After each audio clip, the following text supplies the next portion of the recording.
လေရင်ပြီးဆိုတာမြင်လိုက်ရင်တေးသေးလေးနဲ့ပပလေးလို့ထင်ရပေမဲ့သူ့နောက်ွယ်မှာတော့အမခန်းနီးပညာတွေနဲ့မယုံနိုင်စရာကုန်ကျစရိတ်တွေပုံကွယ်နေတာပါဒါဟာလေရင်တစ်စင်းရဲ့အကုန်ကျအများဆုံးပစ္စည်းတွေထဲကတစ်ခုလည်းဖြစ်ပါတယ်တာမန်ခီးတဲ့တင်လေရင်တစ်စင်းဖြစ်တဲ့ပိုအင်း939ကိုပဲကြည့်မယ်ဆိုရင်ရှေ့ဘီးနဲ့နောက်ဘီးရဲ့ဈေးနှုန်းကကွာခြားချက်ကြီးမားလာပါတယ်အေး380လိုလေရင်ကြီးမျိုးဆိုရင်တော့ပိုလို့တောင်ဈေးကြီးပါသေးတယ်သူ့ရဲ့ဘီးနှစ်လုံးကိုတစ်ခါလဲလှယ်ဖို့အတွက်ဆိုရင်တော့ငွေကျပ်သိန်း1000နီးပါးလောက်ကုန်ကျမှာပါဒီလောက်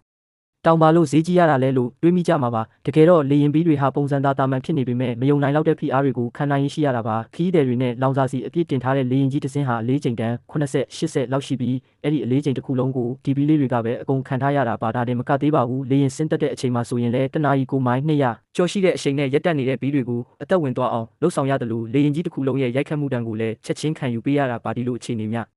ကိုခံနိုင်ဖို့အတွက်တော့လေရင်ဘီးတွေကိုအထူးထုတ်လုပ်ထားတဲ့အကျန်းခံဖိုင်ပါလွာတွေနဲ့ဖွဲ့စည်းထားတာဖြစ်ပါတယ်ပုံမှန်အားဖြင့်လေရင်ဘီးတွေဟာအကျဉ်200ခန့်ပဲဆင်းသက်နိုင်တာကြောင့်တစ်လား2လားလောက်သာအသုံးပြုနိုင်ပြီးတက်မှတ်ချက်အတိုင်းပါသွားပြီဆိုရင်တော့မဖြစ်မနေလဲလှယ်ပေးရတာဖြစ်ပါတယ်